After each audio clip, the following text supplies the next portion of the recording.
台南三圣创立在1924年，至今已经有99档。长期以来，清经地方深受乡亲支持。目前伫台南三圣主席王定国的带领之下，营收有翻倍成长。面对即种到来百岁生日，台南三圣特别发起一系列公益活动来回馈乡里。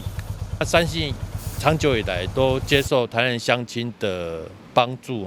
然后日渐茁壮，有幸能够传承100年这是在台南来说算是一个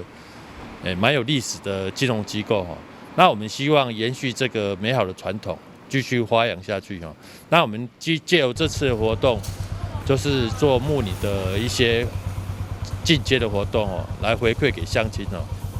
爱心99牧林进阶活动，除了有三圣全体员工的参与，现场嘛来了真侪名代，有立委陈廷辉、市员陈怡贞、李启维、蔡宗和，以及前议员蔡宏全，也拢做伙加入扫街行列。谢谢我们三信，台南三信能够汇集那么多的员工，由我们的副总做号召，来做这样的一个这个抛砖引玉，然后带头的一个作用。那也希望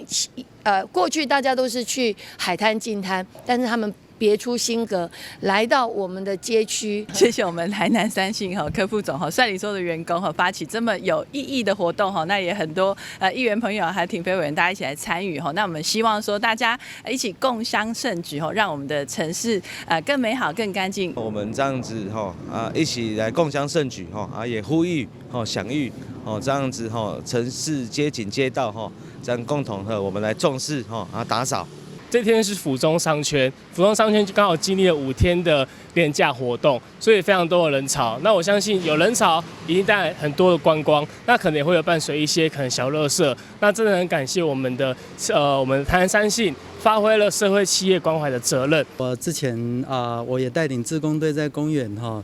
摒扫120档让公这个跟着这块土地踏过，在摒扫的过程可以感受到这块土地的温暖跟情感。那也呼吁大家一起来响应这么有意义的活动。副总柯志坚表示，一直以来台南三圣甲市民乡亲紧密结合，而且三圣有别一般的银行，就参像是好厝边同款，为民众提供上完善服务。而明年就是三圣成立100周年，也是台南400档的日子。三圣将会规划一系列庆祝活动。甲市民大众做伙迎接这场100年盛事的到来。台南新闻张硕维采访报道。